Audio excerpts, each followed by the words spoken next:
Alright guys, let's cut the music and get into it here.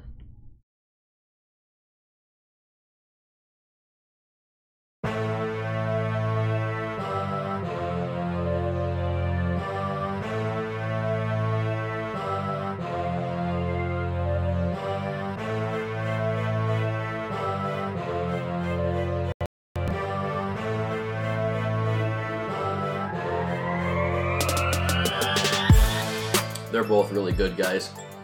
How do you choose? How do you choose two products picked by a master distiller to get the flavor profile they want?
Definitely feel the burn, I'll say that.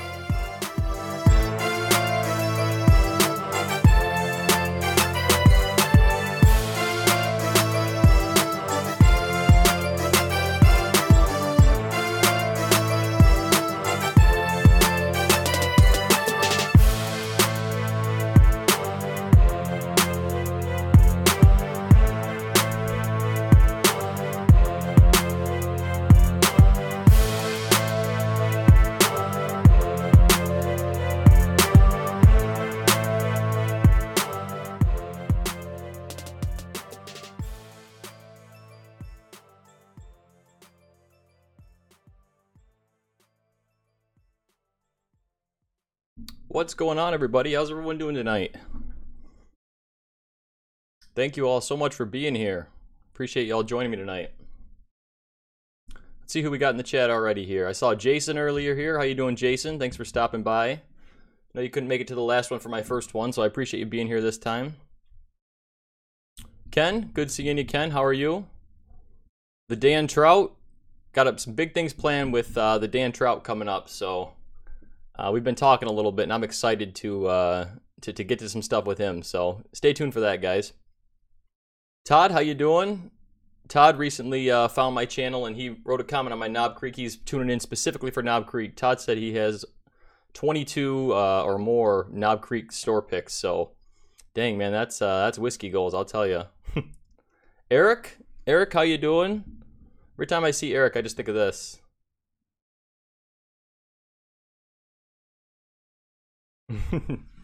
Just makes me want to go get scotch every time I watch Eric. Eric had a great stream tonight, guys. I don't know if you were tuning into him. If you guys haven't followed Eric, definitely go give him a follow. Same with Jason too, with the mash and drum. I saw Scott from my bourbon journey here earlier. Don't know if you're still here, Scott, but good seeing you as well. All right, so I got a couple things planned tonight. We're going to be doing the Knob Creek Uncorking. And then I do have another Knob Creek pick that I'm going to be doing side by side with it. So I'm curious to get into those. I love Knob Creek picks myself. Some of my favorite bourbons, I've really tried ever for some of them. Just the age on them. Some of them are up to 14, 15 years, even if you can find the right ones. So yeah, I'm excited to get into it, guys. If we have time later, I did have my wife pour me a couple blind samples again too. So if we got time at the end of the stream, we'll definitely break those out as well. But What's everyone drinking tonight? I have got the Jim Beam Single Barrel Select in this one, and this is a total wine pick from when I was down in Kentucky. Broke out the Copita nosing glass too, so I was watching Jason's stream on Wednesday, and he was using one, so I figured I better break it out and try it again too. So,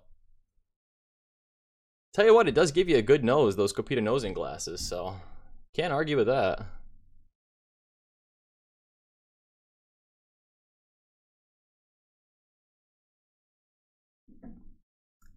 Yeah, Ken. New York's tough for picks.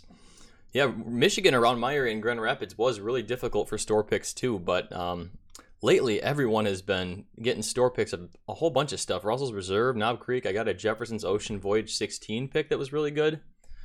So it's been great, and I just love the Knob Creek picks specifically are awesome. So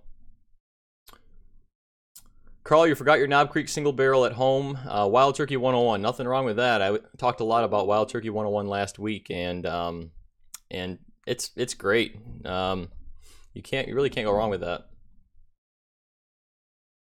Sean drinking Jim Beam. Hey, I put a review out earlier, round 1 of my budget bourbon series I'm going to be doing, and I drank Jim Beam in it earlier, so we're going to be drinking the same family tonight. Nothing wrong with Jim Beam. Cheap vodka though. Ugh, I don't know about that. Alright guys, so first things first, I wanted to go into a little bit of, I guess, whiskey news. Jason does this over on his stream too. I've been getting a lot of inspiration from watching Jason's streams, so definitely again check him out. But whiskey news is something I really wanted to do, and it's a great idea too. I'm going to be doing more bourbon specific news. So let me go switch over here.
Can you guys hear me?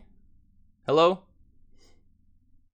I'm sorry, guys. There's been I'm reading the messages here, and something's funky with my settings here, so I adjusted it. On my end, it looks like the mic's moving. So let me know if you guys can hear me now. I switched screens. We should be good. Hopefully we're back. The messages were delayed originally, but okay, good. The Dan Trout says we can hear you. Okay, sorry about that, guys. Very sorry. So it must have been something when I switched to the news tab. So news in bourbon right now. Sorry about the audio, guys. Buffalo Trace just announced that they are actually going to be they dug up the E.H. Taylor vats recently, and they're going to be making bourbon again out of the same vats that E.H. Taylor used to make back in the mid 1800s. So yeah, I know, Eric. I'm sorry the slideshow wasn't working, but so Buffalo Trace is remaking the OFC distillery juice, and they're going to try to follow the same sour mash recipe that E.H. Taylor used to follow back in the day. So I think that's going to be pretty cool. It's probably going to be expensive prices, but you know, it'll probably be really cool juice when Buffalo Trace does finally put that out. Second thing I was going to talk about, guys, I don't have the pictures now because of the mic issues, but second thing I was going to talk about was the Sazerac company, or Buffalo Trace, again announced that they are going to be making a Double Eagle very rare product. So I wish I had these pictures to show you, but you guys have probably heard about this already. It's been talked about for a few months. I heard about it, but I just found on the Sazerac website today, actually, it was probably on before then, but I looked today, and it's actually up there now as a confirmed bottle photograph and everything. So this is going to be a 90 proof bourbon and aged 20 years actually. So I mean the normal Sazerac, the normal Eagle Rare is 17 years. That's part of the Buffalo Trace Antique Collection, and then of course the 10-year age stated normal Eagle Rare. But the 20-year is going to be interesting. I don't know. The price tag's probably going to be ridiculously expensive, so I don't know what that's going to be. I'm looking at their website, and there's no price point on it at all, so I really am not sure. And I checked my my state minimum website through Michigan, because we can see minimum prices for the state, and still nothing on there as well. So, but really, it'll be interesting. It'll be interesting to see. I can't wait to see what secondary is going to be on these bottles, but I think it's going to be really cool. Eric, you tweeted this live stream. Thank you so much. Now we've got the audio issues done, so that won't happen again, guys. I do apologize about that. Scott, my bourbon journey said $1,000. Is that a guess, or do you have that confirmed? Do you know that? I believe it. I mean, Eagle Rare 17's almost already pushing those prices, so I would not be surprised at all. But yeah, I mean, it's an interesting bottle. Double Eagle, 20 years. I mean, it's going to be heavily oaked, that's for sure. Yeah, Eric, they did. From the mid 1800s. I think he started the OFC in 1869, so it's very, very old pictures. Wish you could hear what I was saying, but that's all right. All right, the third thing I was going to talk to you guys about was actually MGP. So MGP, which of course is the company that a lot of micro distilleries and even some bigger bourbon companies source their bourbon from. So they actually announced recently, and I just saw this morning actually, that they are running out of juice. So they are actually going to start cutting off micro distilleries and people who are just buying up all their products. They're actually hoping to get everybody off of their product by 2020.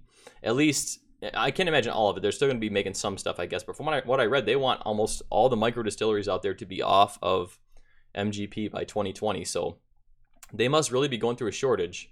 I mean, you guys know there's a lot of companies out there that use MGP as their source. Pretty much every micro distillery does. And then High West for the longest time did. High West is starting to just now get into their own stuff. Was that actually fake news though? Because I saw it on a different site too. I saw that, Jason. I saw that article too that said the tits run dry. I really saw that, but on a different website too. I'll have to find it and see if I can find it. But Eric, yeah, man, bear pig. No, but I actually saw it on a different source. So let me know if that actually was fake. But I could believe it. I mean, MGP of course pumps out massive amounts of juice, but with all the micro distilleries popping up these days, I would not be really that surprised if they are really going to start having a shortage at some point. But yeah, the article, the tits dry. I didn't want to say that on the live stream, but yeah, that was funny to me. Those were the things I was going to talk about, guys. But I'll see if I can find that the other article that said that too, because it was something more. It could have just been someone else who went off that previous article though, or something too. So, all right, guys, let's get into the uncorking here. So I'm just finishing off this Jim Beam. Usually for the if I know a type of bourbon I'm drinking, I try to stick with something in the same family. So I went Jim Beam Single Barrel Select. I didn't want to go the base Jim Beam. I put the review out of that today, and it's not that great. This has got a lot more flavor though. So, all right. So let me get a fresh glass here. I think I'll go with the Tribeca glass today. Now I've got two different Knob Creek bottles here. This one here is from a local store. This is Riverside Liquors here in Grand Rapids, Michigan. Specs on this bottle, he told me it is over 14 years aged. And I'm really looking forward to this. Like I said, guys, Knob Creek picks are some of my favorites. And I always look for the older aged products too. So I've had a couple of the 9-year-olds. And they weren't as good as the 14s I had. This is another one I have from another local store here. And this one also is a 14-year-old, and I do have a review up of this on my channel. I'm more than halfway through this bottle, so I've been kind of nursing it along. But yeah, Knob Creek stuff is really good, and I'm excited to get into it. So let's go ahead and break the seal on this one, guys. So 14 years old, obviously 120 proof. And these Knob Creek bottles, I don't like the wax they use on top of them because it's very messy and tough to clean up. So, all right, pretty good pop. All right, get our glass here. Okay.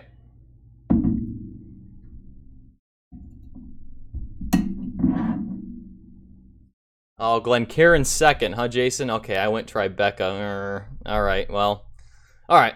We'll go with it anyway. So let's look at the color here, guys. Last week, the color was showing up really dark to you guys. This is pretty consistent, actually, on the screen for what the color actually looks like. It is dark. Dark brown. Obviously, again, 14 years, 120 proof. So it's going to be dark. It's going to be thick. And it is sticking to the glass quite a bit, so let's go into the nose here. The Tribeca glass, I just don't know about it. It's ugh. I can't get as much on the nose. I mean, with high proof bourbons, you're supposed to use the Tribeca because it dissipates some of those high alcohol vapors, but I think I still prefer the Glencairn.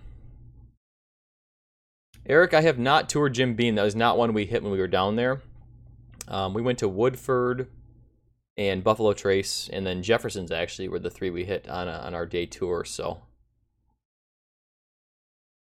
it smells similar to the other Knob Creeks I've had, actually. So all the rich bourbon notes you would get, brown sugar. It's actually got some fruity notes too behind the vanilla and the caramel.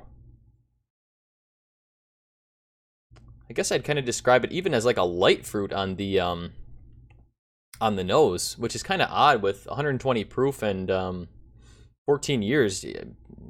Usually not getting light fruit in that, but all right, let's give it a sip, guys. Cheers.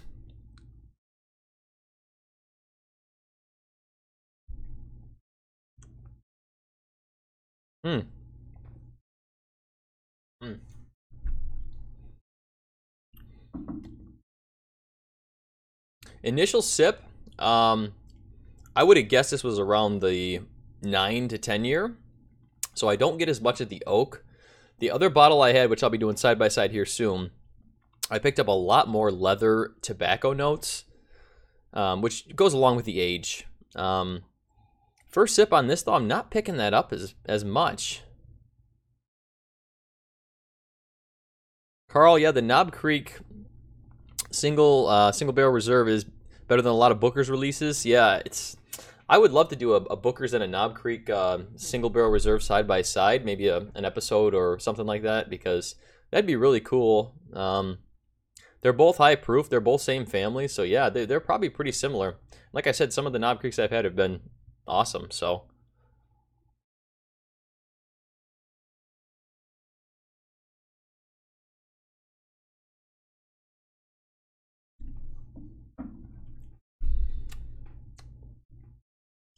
Yeah, second sip, I did get actually a little bit more oak on that. So, the age is coming through. It's good. Going by memory, I would probably say that I preferred the other store pick I have more. Again, it's hard to compare. It's kind of apples to oranges right now because I'm just opening this bottle right now, whereas my other one I've been working on for 3 months. So, the flavors have changed quite a bit. And it's tough to compare. It'd be nice if I could have popped them both at the same time to see if it was anything, if I noticed anything different.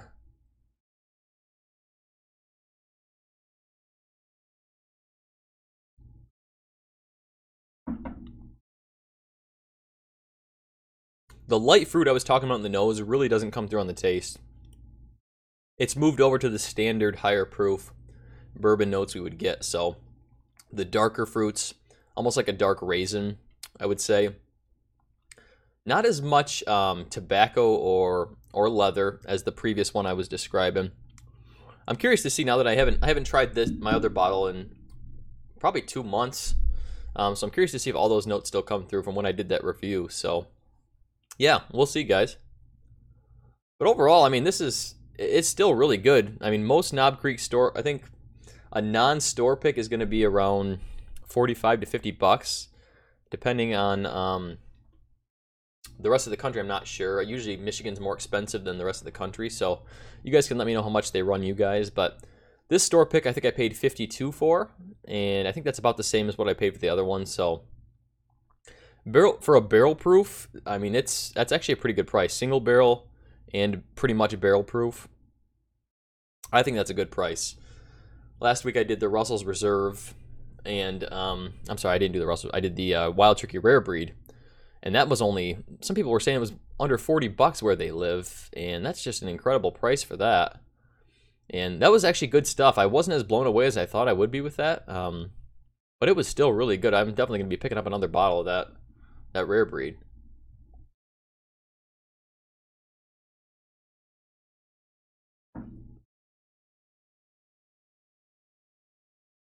It's good, guys. Right now, I mean, going back to that Booker's question, I think I would prefer the Booker's to this bottle specifically. Maybe not the other bottle. The other bottle, I really love those leather tobacco notes I was getting in this. I just love that. Hey, Bill, thanks for coming. Appreciate it. You missed the audio issues earlier, so welcome now.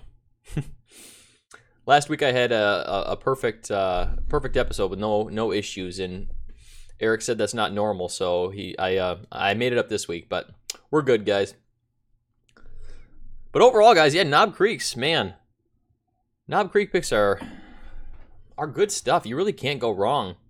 I know $50 is a lot to spend, but I don't know. It's really good, so I'm excited to try them side by side. For the next one, I'm going to definitely be doing Glencairns for both. I think I just get more on the nose with Glencairns. What do you guys think of the Tribeca glasses for those of you who have used it? Do you get a big difference in the nose when you're doing side by sides? I know obviously with higher proof bourbons it's supposed to be better because it dissipates some of those alcohol vapors, but I'm curious if you're able to pick up the finer notes in bourbon. I feel like I'm really not able to as well when I use these. Yeah.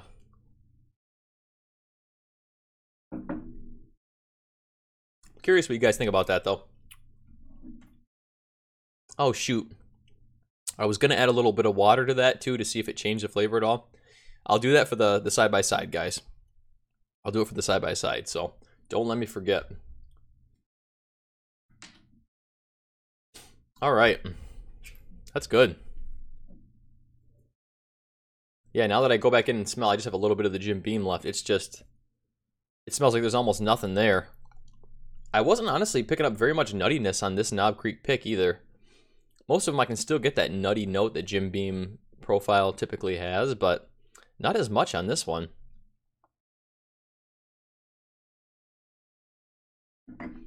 Yeah, now the single barrel selectors taste thin. Not near as good, guys.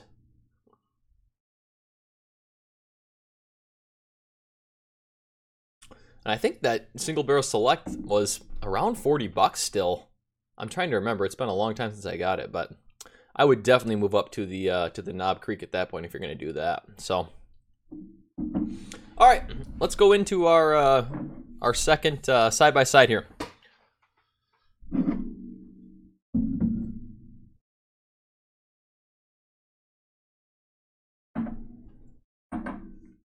Ken, knob with popcorn. Okay, let me know how that combination is.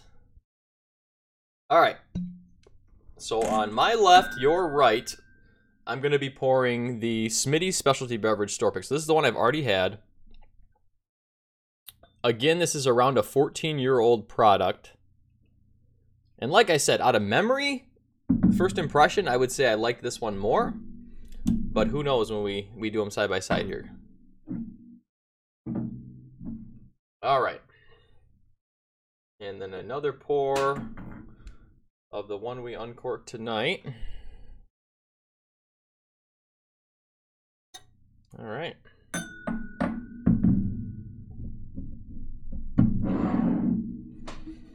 Okay.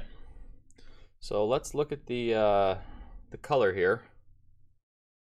Should be virtually identical, being both to that 120 proof. And yeah, they are. Thickness on the glass, roughly the same. All right, so let's go into the other one here now. First, Ernie, yeah, Binny's does have some great picks. I got a buddy who lives in Chicago. There's no Binny's here in Michigan, but I have a buddy who lives in Chicago, and they I've had him pick me up a couple things. I got a Russell's Reserve store pick from there that's really good. I've got two of those. I'd like to do a side by side of those too.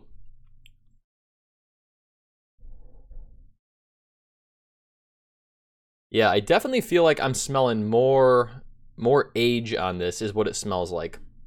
That probably has to do with more of the bottle being open for a long time, like I said, compared to a fresh bottle being popped. But it definitely smells like there's more age on this. More of those notes come through, those oak notes. You definitely can get the leather note I was talking about before when I did my review as well. Not as much of a tobacco note now, but again, it's been a couple months since I have had this, so it could have changed again too. And the bottle is getting quite low, so. Thanks, Bill. The bar is still growing. I've only been really hardcore into whiskey and bourbon for probably about 14 months now, so I have a lot of expanding to do still. I know that's hard for my wife to believe, but a lot of stuff is just, when I first got into bourbon, I was watching reviews, watching you all the time, and everything you'd review, I'd want to just go pick up a bottle and see if I got the same notes. So it was tough in the beginning, but my bottles, I feel bad if I finish them, and that's probably a bad thing to say, but I don't want to finish them, especially if it's something I like. And I know once it reaches a certain point, you should drink it down or make an infinity bottle. And I do have an infinity bottle going right now, but it's tough for me to let go of some of those bottles I really like. I know you guys can probably relate.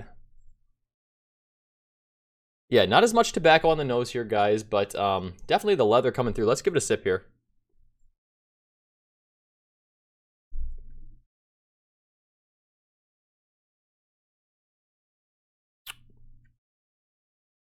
That's really good. That is really good. Yeah. I don't know. First impression, it's really good. It's smoother. I don't feel the burn as much. On the glass I just had, I felt more of a burn going down. And again, it was my first higher proof whiskey of the day, so that could make a difference. But This is just really smooth for the proof, and it's got the great notes. It's not too much oak. If you guys have watched me before, you know I talk about not liking too much oak in my bourbon. It's got a good amount of everything.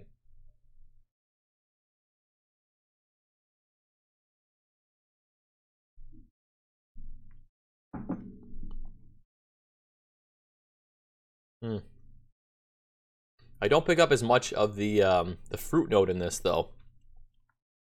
More of just the deeper aged notes we talk about, the leather, and more of the wood tannins. But again, it's a good amount of wood for me. It's not to the point where it's just off-putting. So I really like it, guys. I really like this one. Let's go back to the other one now. So even the nose on this seems like it may have changed a little bit.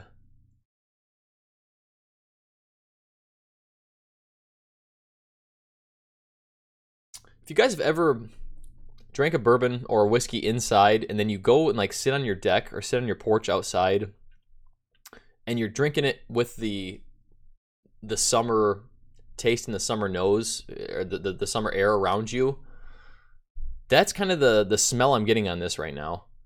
I'm sure you guys know what I'm talking about, but yeah, Bill, I'm using OBS right now, not Hangouts. OBS is what I use for just my live streams. I'm going to be having some multi-person live streams coming up, so Jason and I at the Mash and Drum are planning it. I'd love to get in one with Scott at My Bourbon Journey as well. That'd be really cool. And then of course Eric, we're going to be doing Bourbon Month in March, so stay tuned. We're all going to be in each other's live stream soon. So, but yeah, if you guys know what I'm talking about, for me it's more in the summer. I mean, obviously I don't sit on my porch in the wintertime, but in the summer you get that environmental smell. Thanks, Bill. Yeah, I'd love to be on your show. Been a fan for a really long time, so that'd be great. Anytime you want, definitely let me know.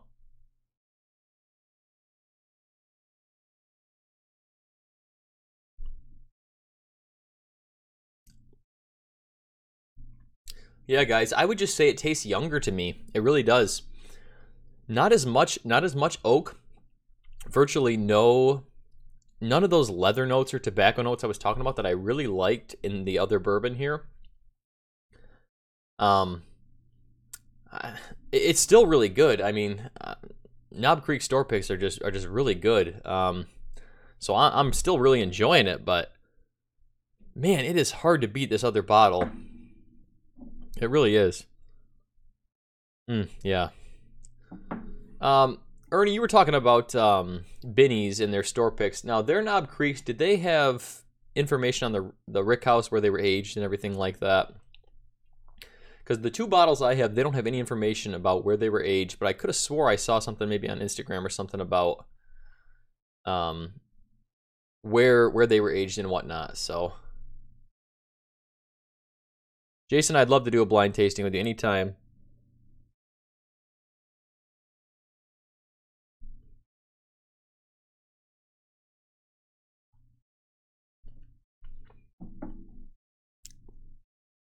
Hey, Keith, welcome in. Thanks for joining us. Great show earlier with Bill. You guys did great. I'm obviously more of a bourbon guy than a scotch guy myself, but you guys make me want to drink scotch, so good work. Good work. That's what you want. Everyone go give the Multi Man Cave a follow and a subscribe, guys. He's getting close to 1,000. Let's get him there. Yeah, I think probably this isn't a fair comparison. With them being just different levels of the bottle, I really think it's not a fair comparison. I mean, some bourbons are better when you first open the bottle, and other ones they get worse, or they're worse in the beginning and better as they age. But right now, I'm gonna go with the bottle that's been a little more seasoned. If I had to choose, it definitely it still has those great notes coming through that I just love.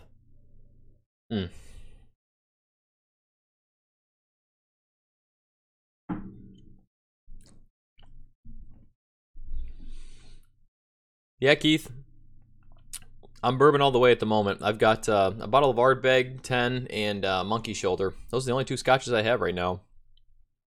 But I'm getting more into it for sure, so I'm working my way in that direction a little bit.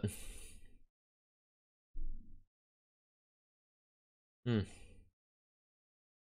right, before these get too low, let me add a little bit of water to each of these. I better add a little bit more to my other.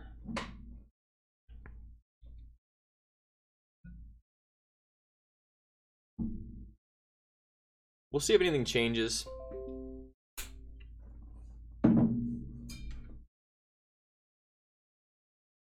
All right.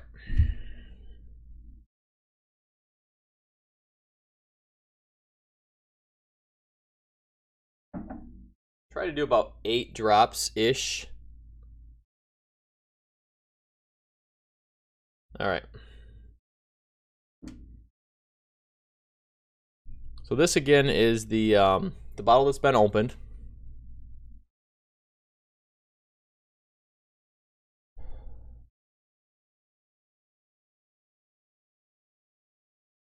You know, it's really odd with this bottle. I actually am getting more sting in the nostrils after I add water to it, which is really odd. There is a fruit note coming through though now. On this is the one I was saying there's no fruit note at all coming through. There is a fruit note coming through now. It's still a darker fruit though. Nothing too light like I was getting on the first one.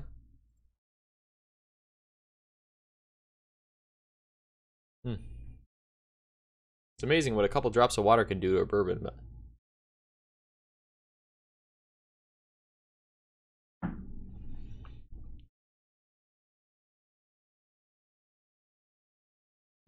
it's really good. I mean, I'm still a proof. I'm still a higher proof guy. I still prefer the 120, I think. But it's really good. If you guys watched my review today on best budget bourbons, I have not done the Knob Creek 100. I've actually never tried that. When I first got into bourbon, I really didn't buy budget bourbons. I hate to say. I just kind of went and bought the stuff I was watching the reviews on, which usually was the more expensive stuff. So I didn't really get to learn my flavor profile, what I prefer. But Knob Creek 100 was something that was recommended that's great, and something that definitely should be included in the budget bourbons episode at least. And I feel like this may be what the 100 would taste like now that I've added the water. And if so, it's really good. That would be another fun experiment to do a side by side with the 100 with the 120, you know, adding a little water. All right, so moving on to the other one here.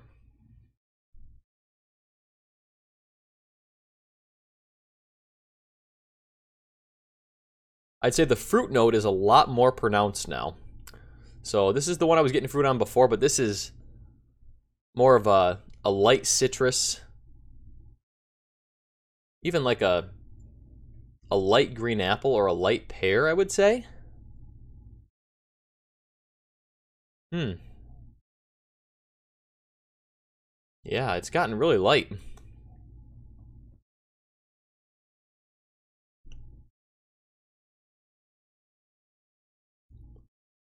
So smooth now too. So the water really brought this down. If I didn't know better, I would say this is probably down to like 80, 85, 90 proof, honestly. And it shouldn't be. Adding 6 to 8 drops of water should only bring it down to around 100, I would say. But it's still good.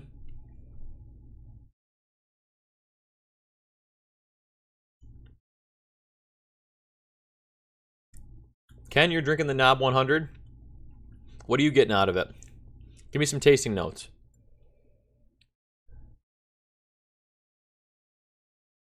Yeah, it's good.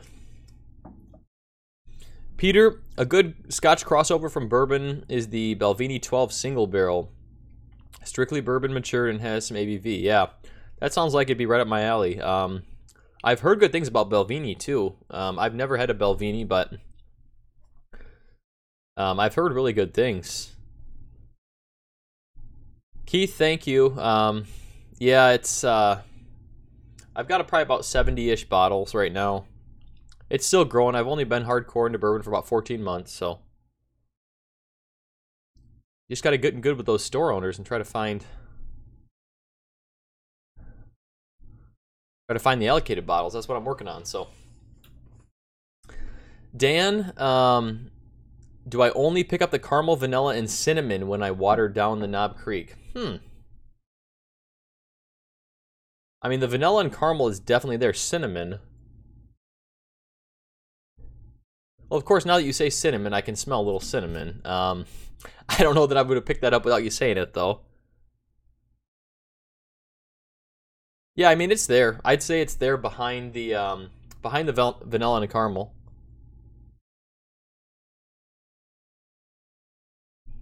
It still smells really good, though.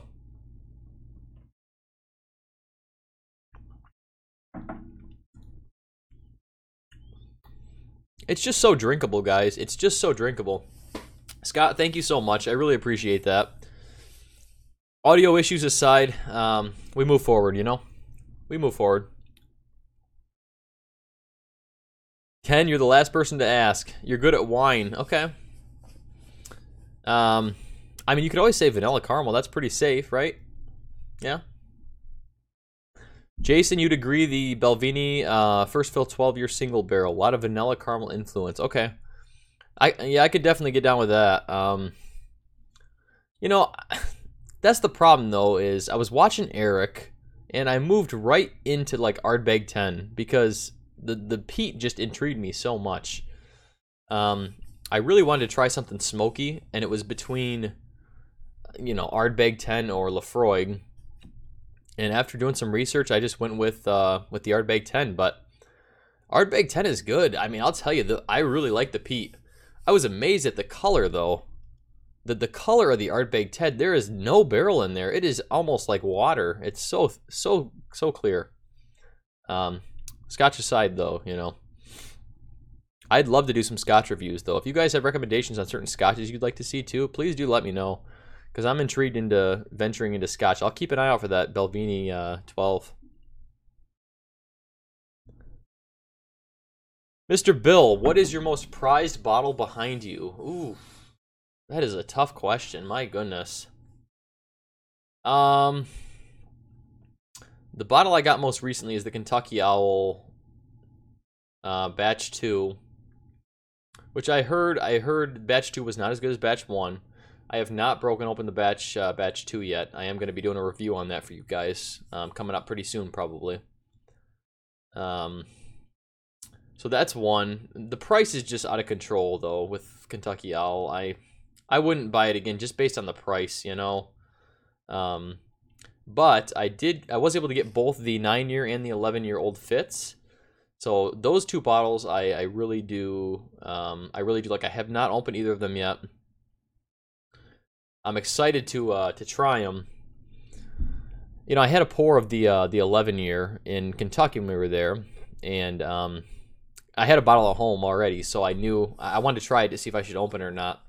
It was good. Actually wasn't able to get the Old Fitz bottled in bond from Total Wine when we were there. They didn't have it. They only had the normal Old Fitz, so I bought a couple of those, but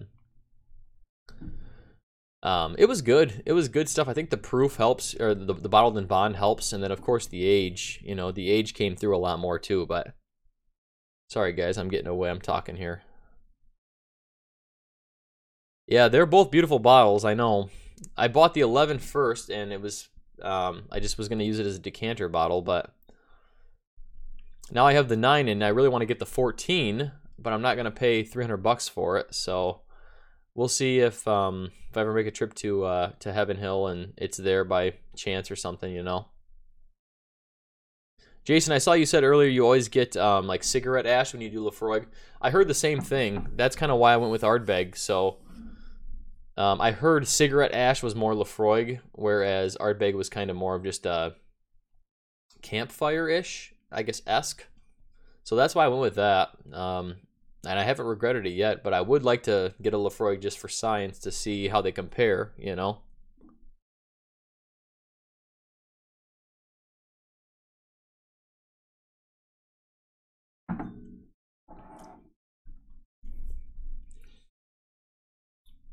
Man, Knob Creek is good stuff, guys. If you can ever get a Knob Creek pick, get it. I'm gonna have to get a just a normal single barrel too, just to see how it compares to these two bottles. I had a another bottle of Knob Creek that I brought to a party, and I never went and picked it up after. So I should have, but I didn't want to be that guy that like went downstairs and got his good whiskey, you know, to bring it home. You know what I mean? Like, I was trying to share, but I mean, I'm not a big fan of mixing it with cherry 7-Up, which is what was happening. So I should have gone and got the bottle. It was another store pick, but it was a 9-year, and it was okay. It wasn't my favorite. That's why I brought it, and I knew the guy I was going over to was a huge Knob Creek fan, so that's why I brought it. You know, it's more about sharing the whiskey, guys. It's not about being selfish about it. So, but I lost a Buffalo Trace store pick that night too, so I'm a little sour about it.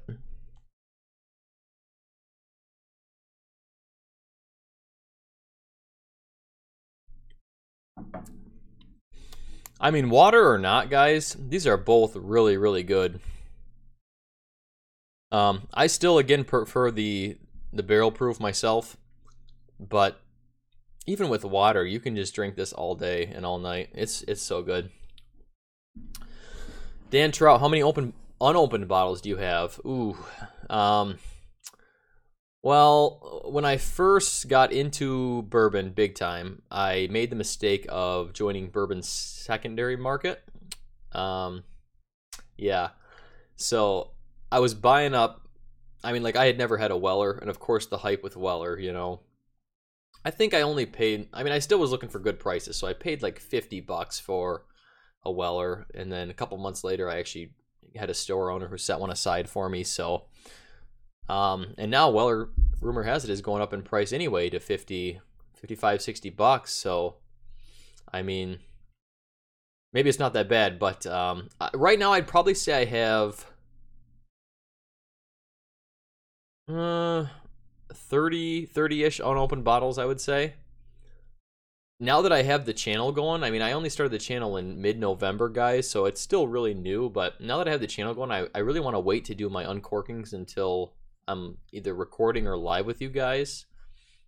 So I'm holding off on opening anything and drinking it myself. I'm trying to wait so, you know, we can have something to talk about here. So Ernie, what was the first bottle you bought? Ooh, good question. So I've talked about this before, but I started out living in Grand Rapids. We were like Beer City, USA. So bourbon barrel-aged beers were my go-to. I mean, Kentucky Breakfast Stout, Canadian Breakfast Stout.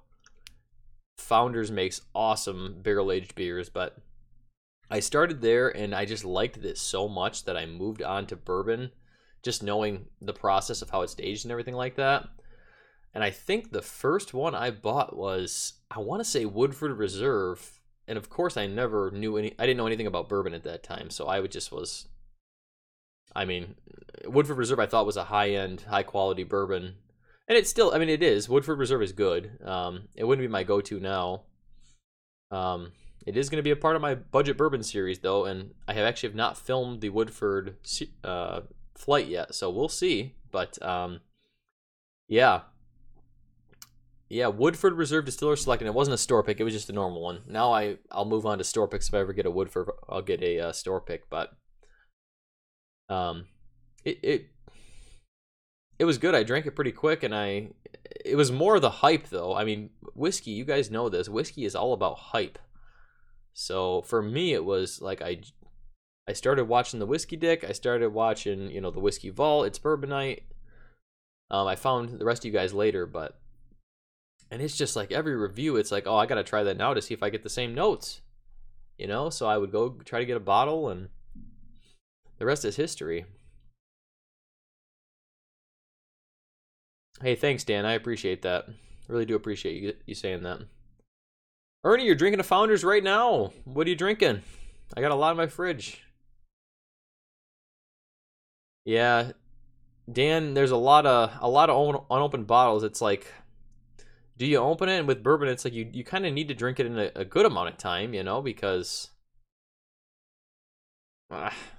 if it gets to a certain level, like I said, you got to either make an infinity bottle or do something with it, because some of them will start to turn. So indulging in some Oreos right now, Bill. All right, nothing wrong with that. You had your whiskey, moving on to Oreos, no problem. M. Stopes, Knob Creek single barrel non-store pick for 36. 36, yeah. Yeah. I mean, it's not hand selected, but still, it's a single barrel, pretty much barrel proof. I think that's a great price. Absolutely. Backwoods is great. Year-round release, barrel aged, good choice.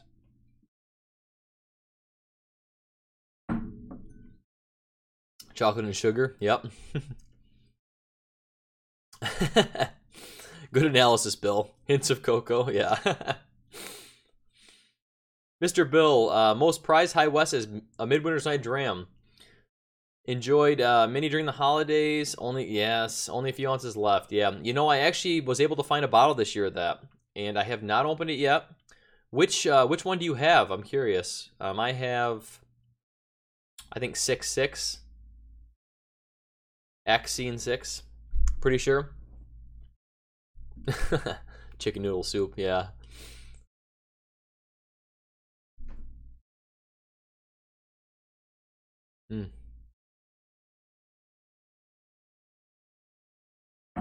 Eric, I saw that. The gassing experiment. That really intrigues me. You know, they sell those sprays, of course, you know, everywhere. You could easily get those, but it's I don't know. When I reach a certain point with my bottles, I'm just ready to either finish it or put it in an infinity bottle, I think. So Scene 6, Act 1. Okay. All right. And I honestly, I have not tried a Midwinter's Night Dram. I was looking for a bottle everywhere, and I was able to find multiple, but they were all Scene 6, Act 6, so I didn't get multiple just because of that. If they were different, I would have for sure, because I mean, doing a side by side with them would be great, but I've heard incredible things about that. Bill, you need to finish a bottle right now? Okay, yeah, I don't know about that. I mean, I could find a low one for you for sure, but my wife might not be too happy. I mean, I could do that. I still got a little bit left, though. All right, I'll look in a little bit if we got time, all right? Definitely get a Knob Creek store pick, guys. Not even a question. If you ever find a store pick of this, just go get it.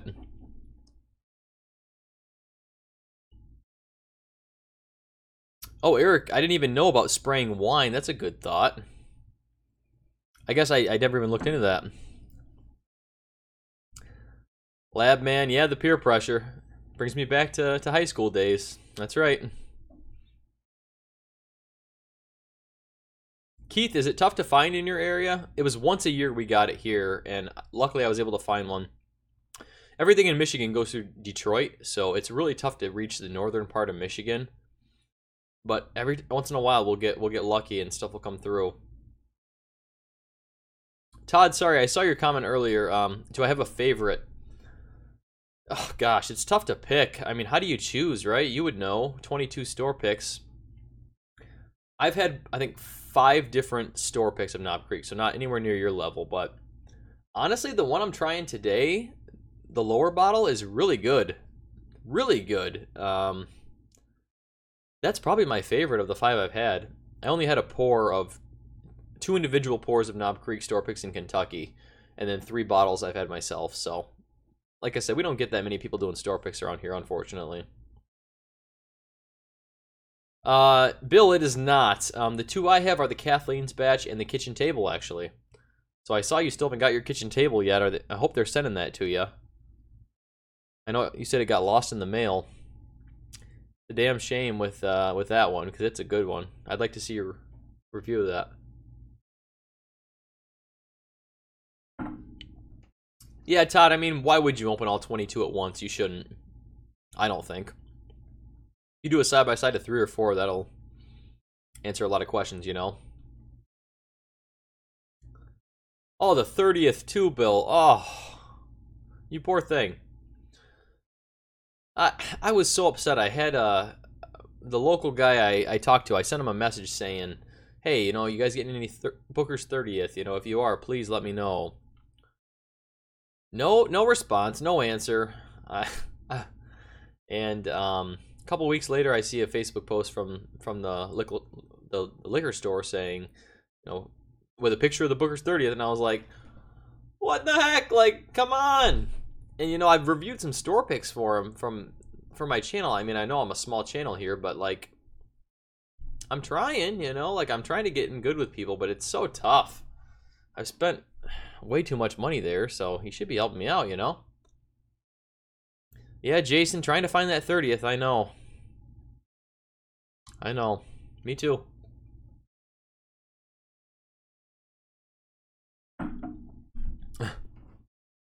Sad dick. I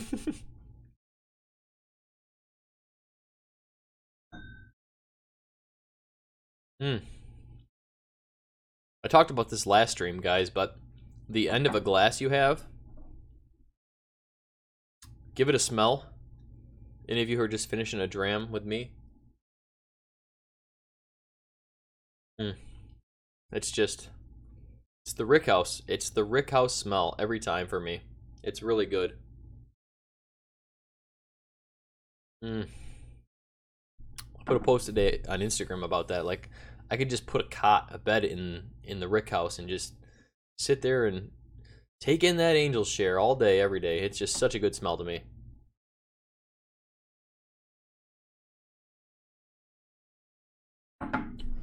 Yeah, Monica, someone probably found that bottle. Best day of their life stealing that off the truck. Poor Bill's got nothing to drink now. We know that's not true, but nice, Todd. Very nice. So you're on there too, huh? Yep. All right, Bill, we're getting ready to wrap up here, but let me go see if I have a bottle that's almost empty. I mean, you know, I may be getting a little intoxicated, but you can always go for a little more, right? Let me look real quick. All right, guys, hang on.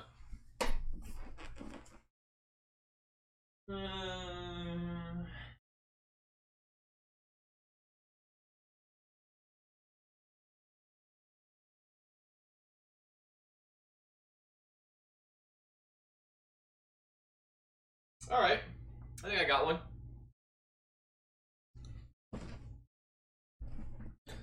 So this is E.H. Taylor Small Batch. Unfortunately, I have not been able to get my hands on the 4-grain, anything else. But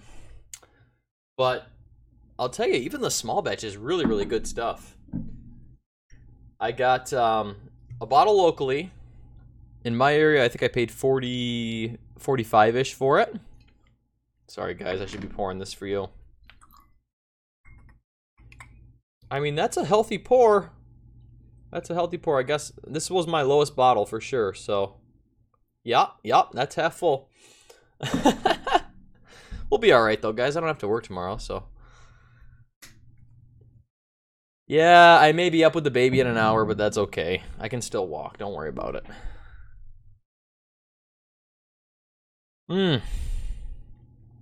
E.H. Taylor is so good. Man, E.H. Taylor is good stuff. Yep. This is just all light fruit to me, guys. Let me know.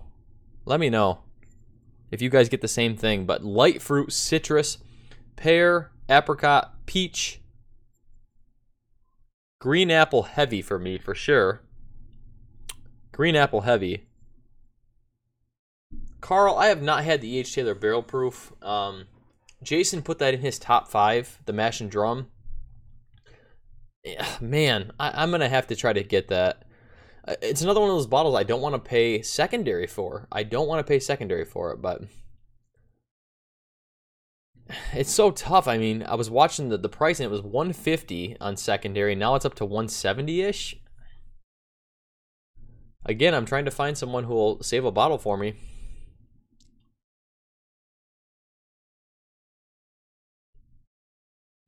Oh, poor Ernie. He got his comment pulled. He said kill.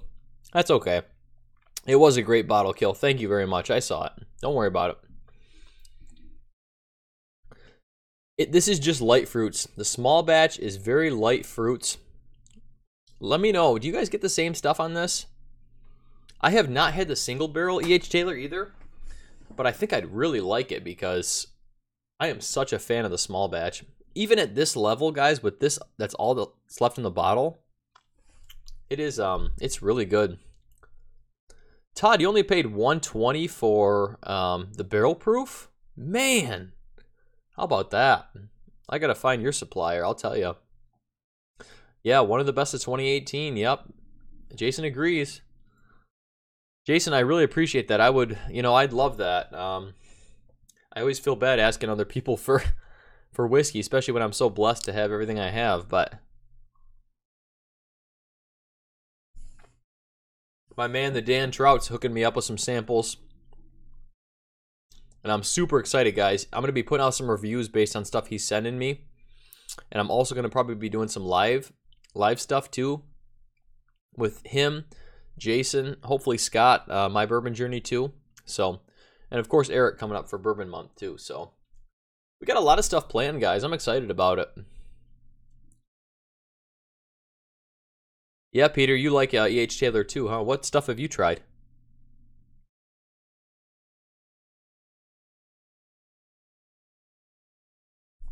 Eric, thank you so much for stopping in. I really appreciate you being here. You don't know how much it means to me, all right? Have a great night, great live stream tonight. Keep up the great work, Eric.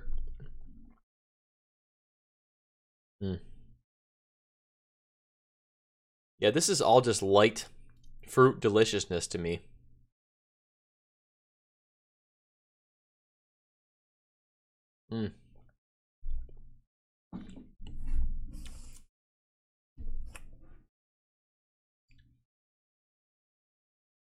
Sorry, guys. I just read Carl's comment there. E.H. Taylor Barrel Proof is $70 in Pennsylvania. What? Of course, you can't get it, but $70. Yeah. Hello. Sheesh. Man. Unbelievable.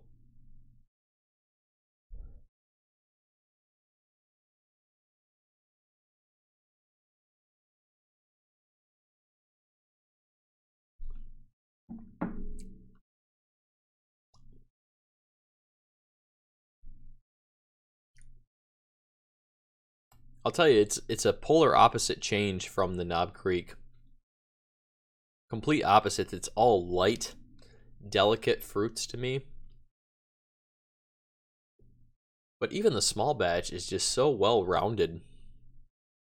E.H. Taylor is really definitely a good line. A good line of products from Buffalo Trace.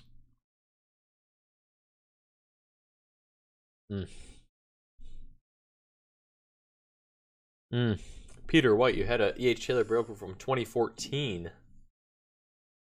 Traded for a Crown Royal Cask 16. You know, I can't blame you there. That's a tough call. 2014, you held on to that for a long time. Did you have that originally, or did you get that from someone else?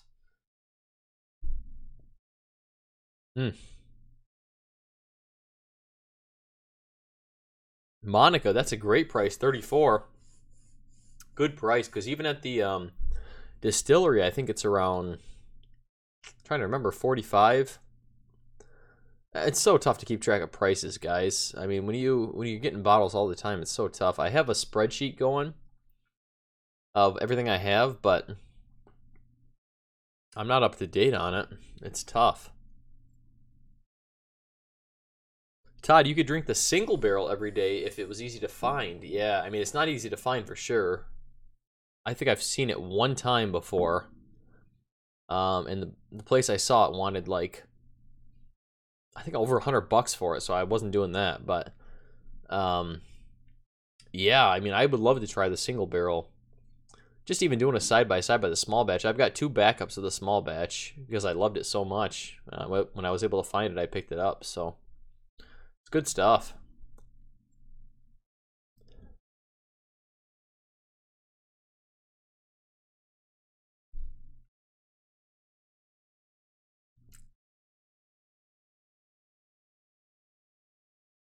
I'm amazed at how well this bourbon has held up with age. Just being open. This is the first bottle I ever had of the H. Taylor. Probably been open at least 7 or 8 months, I would say. It's held up so well.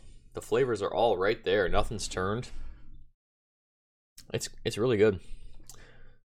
I wonder if I know with the audio issues when I was talking about Buffalo Trace earlier, if they what their plans are with that OFC juice and the original sour mash recipe they're going to use. I'm wondering what they're going to do with that.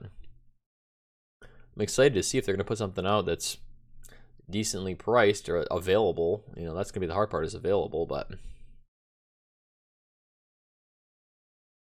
Peter White, I had a chance to buy the rye, actually. It was $90 retail. So I didn't do it. And if you guys have watched me, you know I'm not a huge rye guy. I like rye, but I prefer it to be a secondary grain to me, not the primary. So I couldn't do it, but I've heard such great things about the rye too. Ernie, thank you so much. I appreciate you coming in. I know you got to head out. I know it's late, guys, but I didn't want to go on the same time as Bill or Eric, so I appreciate you guys hanging out. Ernie, have a great night, all right? I'm going to finish this up, guys, and then we'll be heading out, but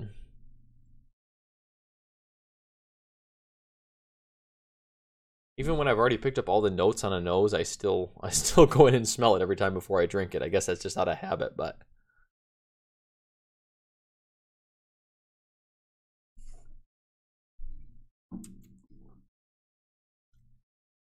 M. Stopes, the idea of a spreadsheet. I know. The thing about how much money you've spent, I do have a total going.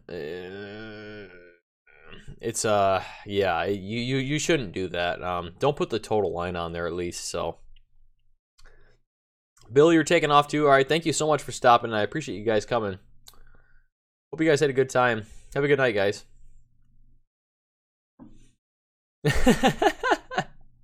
Jason, you're going live at 11:30. Yeah. Hey, if I keep going, if I keep drinking, I may push it out to 12, and you'll be really going on late. How about that, huh? I know. My wife told me, hey, keep it to an hour today, okay? Keep it to an hour. Don't go long. Last time it was like an hour 40 I went. I'm already at an hour 22, but once I get going and I get drinking, guys, I have such a good time talking to you all. I really do, so I can't help it. Lab man, your dog loves bourbon too, huh? Yeah, what's his bourbon of choice there? That's my question.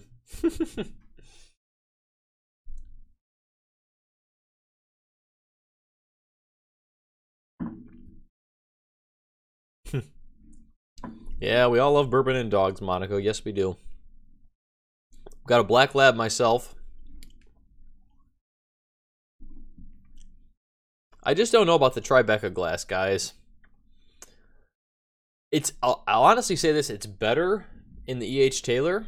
I'm actually getting a lot out of the nose and the taste on the E.H. Taylor.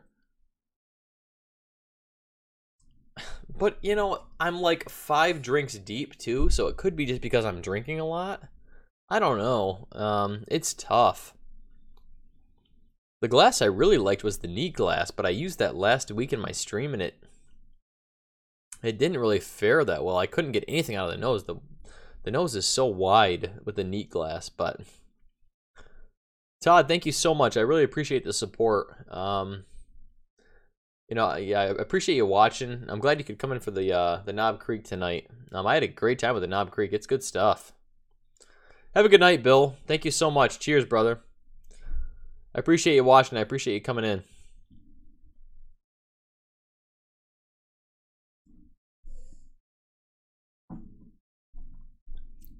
Chocolate lab man, yep.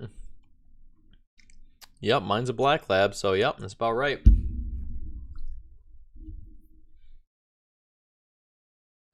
Todd, that's a great question.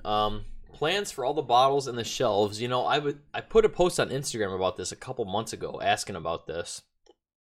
What I really want to do is build some shelves just on the back wall up, you know, going up the wall. And I think that'd be good too, because I do my reviews right here, right in front of the bar. And with the background of the bottles going up. I feel like that'd be really nice. I just got to get the motivation to build them, I guess, you know. That's the thing. So it's tough now. I've got a 2-week-old, so it's tough getting time to do anything, but that is my plans. I would like to put some shelves up there. That'd be nice. And there's so many bottles. I mean, this isn't even all of them. I have a closet full of bourbon that I don't tell people about. So they're all back there somewhere in my guest bedroom. So, you know, that's there too, along with a lot of barrel-aged beers. So, you know, yeah, that's a thing. But I love it, guys. It's so fun collecting all these bottles. It's so fun. Everyone here watching right now, you know, it's just it's addicting. Green apple bomb on the E.H. Taylor small batch.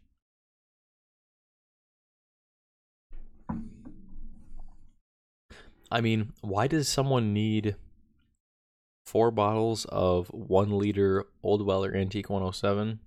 I don't know. But I feel like they'll get drank at some point, right? I mean, 3 Weller Special Reserves. I'll drink them. Don't worry. Don't worry, honey. They'll be drank. You know, I'll sell them. And I'll make more money. Thank God, I hope she's not watching this. Riley Whiskey, hey, welcome in. Thank you for joining. I appreciate you coming in. Thank you very much. We're getting late now, guys. I know. I'm wrapping up soon. Don't worry. But thank you. A lot of bottles behind me. A lot of stuff I've been working on for about a year. Thank you. Yeah, Dan Trout, it is more than addicting. You are not wrong. You are not wrong at all. It's got to the point where I have a part of my budget allocated for whiskey. And it's to the point where I every time I fill up my tank of gas, I'm like, oh, there goes a 4 Roses single barrel. You know, there goes a Henry McKenna bottle and bond. Like every time I can't help it. It's just like, ugh. I wanna go get them. I know you know what I mean. I know you. Michael Brady, thank you very much. I appreciate that. Thank you. Thanks for coming in, guys. Thank you so much.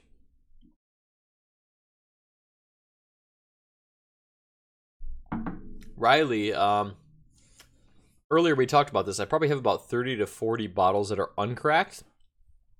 The rest are open. So I've got a lot of plans for stuff coming up, guys. You know, I've got a lot of multi-bottles store picks that are, you know, from different places. So I've got a lot of plans. I've got about 5 different Buffalo Trace picks right now.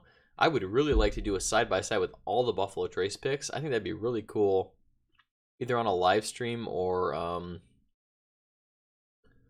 you know, on an episode for you guys. But I feel like that'd be really cool if you guys would want that.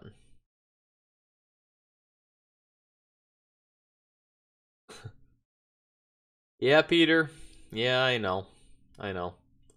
Michael, Henry McKenna Bottle Bond is great. Yes. It was one of my honorable mentions in my best bourbons of 2018 because it's really good. It depends on the barrel you get. I've had 3 different bottles. I think it is now. 2 were great. 1 was average at best. But the most recent one I've had is awesome. Awesome. Michael, you're sipping on 1920. Excellent choice. That was a blind sample my wife did for me last week. It didn't fare as well in the live review, but I'll tell you what, when I reviewed it knowing what it was, that was my number 2 or number 3 best bourbon of 2018. I think they did awesome with that 1920. I really think so. It's great. I'm going to have a review coming out soon for you guys on that too, so keep an eye out for that.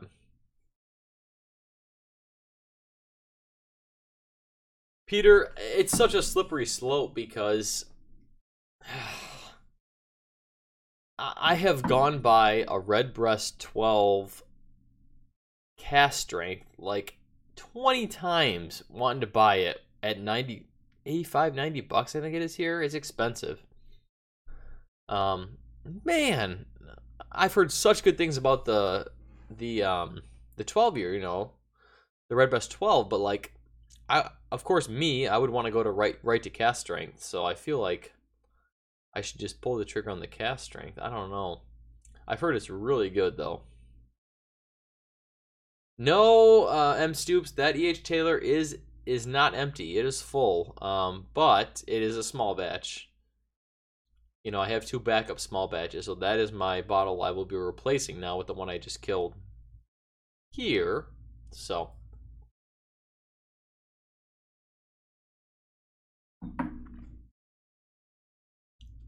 Labman, yeah, side-by-side pick live streams would be great. Another excuse to drink with friends. Absolutely. That's what I think. Is there a different... I was going to ask you guys, too, while I have you. Is there a different time that would work better for you? I mean, Jason does Wednesdays, which is awesome. I think that's a great day to do it, but the problem is I work nights every other Wednesday, so it's difficult for me. I kind of have to do Fridays. That's my day off. Yeah, Riley, the Redbreast cast strength is supposed to be really good. I've heard incredible things about that, so...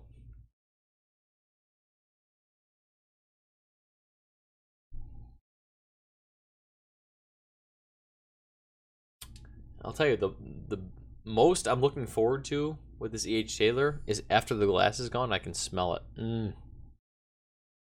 Oh, the Rickhouse, I'll tell you, the Rickhouse smell.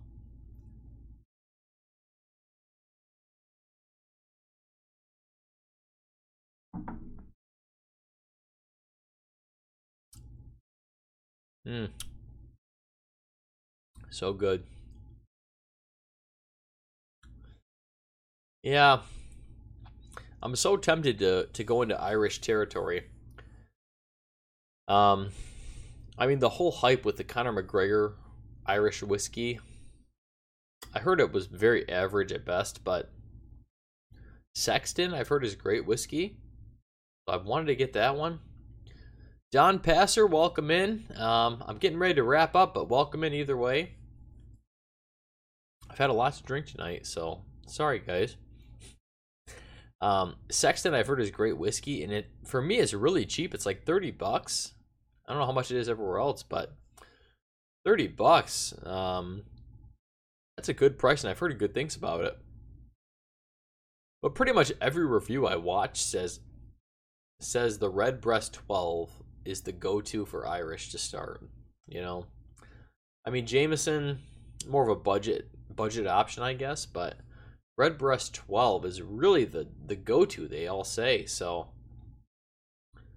and I could get it, but I'd rather get the cast strength if I'm going to. If I'm going to spend 80 bucks versus 40, I might as well get the cast strength, make it last longer.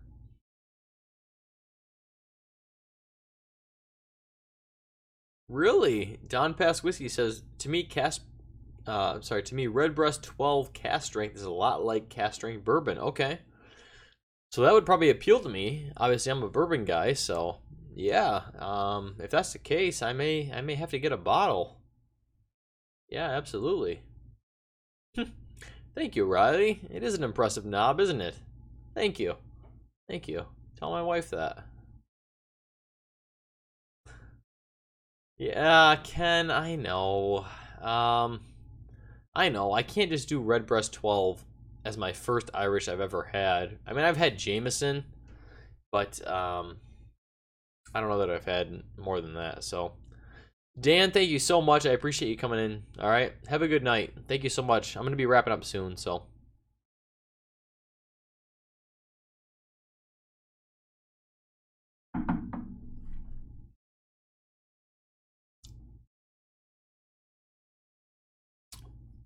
Yeah, Michael, Belvini Doublewood 12. 48 bucks. That's a great price.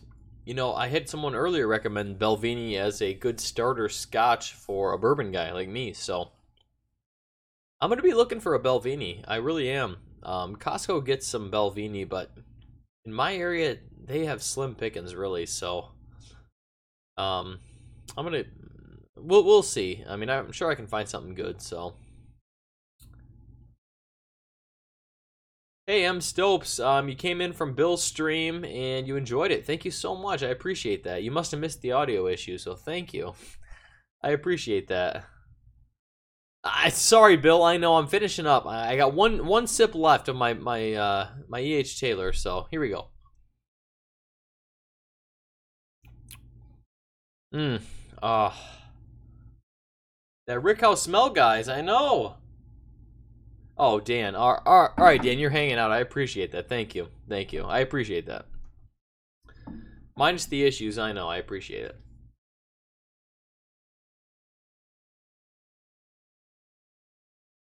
Oh, that smell. I'll tell you, it just makes me want to go back to Kentucky. Antonio, Whiskey Quest is here. How you doing, Antonio? Thank you so much. How you doing? Everybody go check out Whiskey Quest if you haven't already subscribed to him. I'm sure you have, but great reviews. He does some great stuff over there. Everyone go give him a subscribe, please.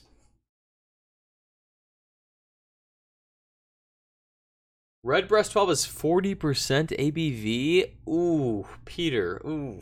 You know, I didn't even know that. Oof. Yeah, that's too low. That's too low for me. I'm gonna have to get the cast strength for sure.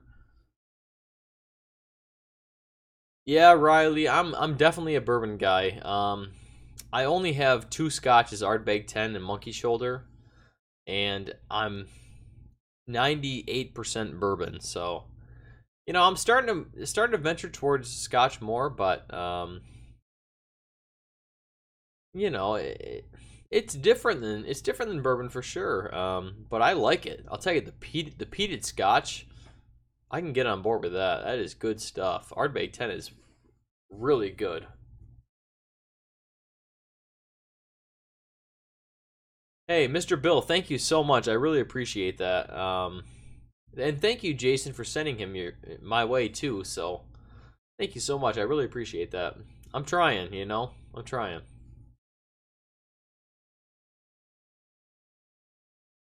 Michael Brandy, we actually went to Louisville 6 months ago, and everything downtown is awesome. I'll tell you right now, the Old Forester is the best, in my opinion. They have the best presentation and everything.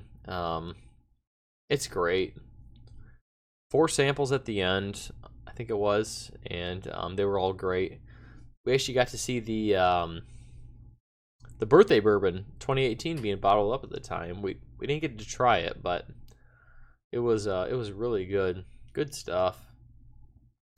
And now Michter's is actually opening up. So Michter's is opening up downtown Louisville. So hey Steve, welcome in.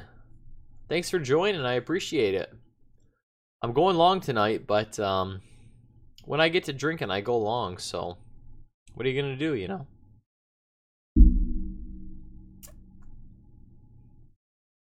Thanks, Jason. I appreciate it. I know it's a long stream, but take care, buddy.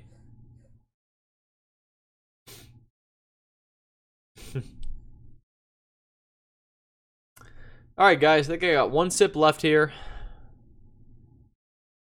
Yep.